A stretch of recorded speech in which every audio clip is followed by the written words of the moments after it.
Hey everyone, it's Alexander Robinson. Welcome to the channel, and this is my review for Challengers, which is directed by the same director of Call Me By Your Name, the 2018 remake of Suspiria, and Bones and All. The movie follows three tennis players, two of them being best friends, played by Josh O'Connor and Mike Faist, and the other being a woman that they absolutely fawn over, played by Zendaya. And the movie is essentially about the lives of these three players, how they first meet up, their falling out, and resulting in a giant tennis match later in their lives. So this movie came out last week. Most likely you've already seen the movie, but even then I had to get my opinions out on this film because 2024 has been a pretty mediocre year for movies so far within these 4 months. I mean, there's some stuff that I like Godzilla Kong: The New Empire after seeing it a second time.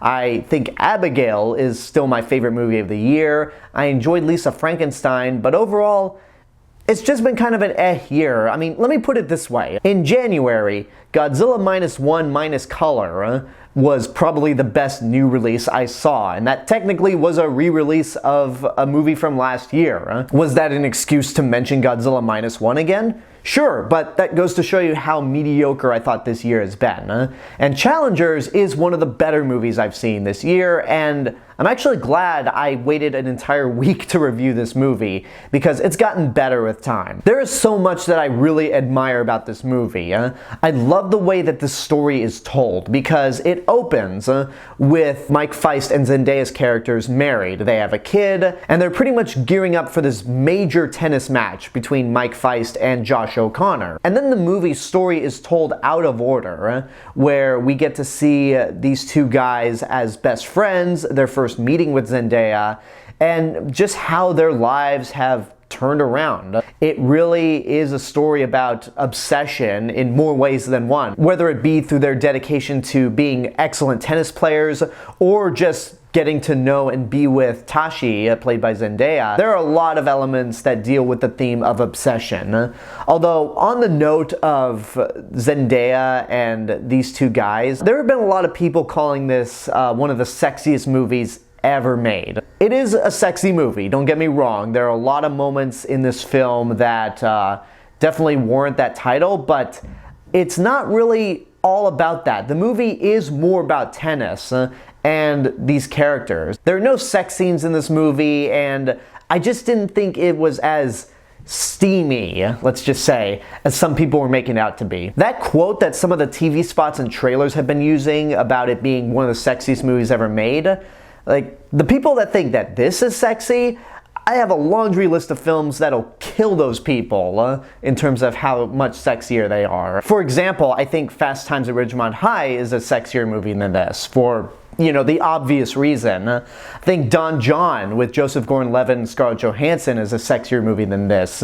Also, there's Romancing the Stone from 1984. The first time I saw it, there was a scene between Michael Douglas and Kathleen Turner that just took my breath away, and that's sexier than this movie here. Again, not to say that this movie is sexless, and me saying that this isn't one of the sexiest movies I've ever seen does not mean that it's bad, because all the actors in this movie are fantastic, and I'm invested in their stories. Zendaya is so talented in this movie, and as her character of Tashi, she actually does a really good job at being very obsessed with tennis to the point where it kind of hurts her and the people around her.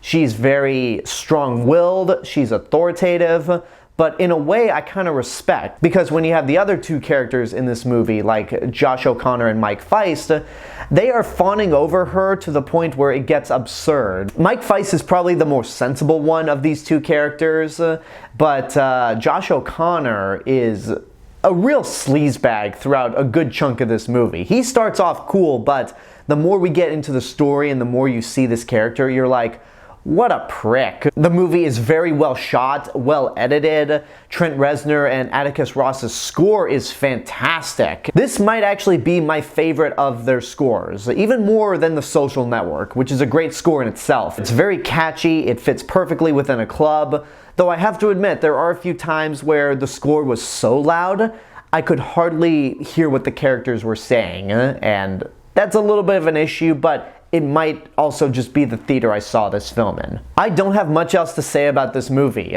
Despite my reservations of calling this one of the sexiest movies ever made, it's still very entertaining, very well paced. The actors are entertaining, they have strong charisma and give great performances, and of course the score is it's just excellent all around. So this is a movie that's definitely worth seeing in your lifetime. I'm looking forward to seeing how the rest of the year plays out in terms of movies, because we could get an avalanche of great stuff, but for right now, this is definitely going to be making it on my best of the year list. It's that good. And there you go, that's my review for Challengers. I hope you enjoyed it, and now I want to know what you guys think about the movie. Whatever your opinions are, let me know in the comments below. Don't forget to like the video, subscribe to the channel, and hit the bell button to get notifications. If you want to find me elsewhere on YouTube, you can check out my theme park and travel channel, Alexander Robinson Travel Channel, and follow me on Facebook, Instagram, Letterboxd, Threads.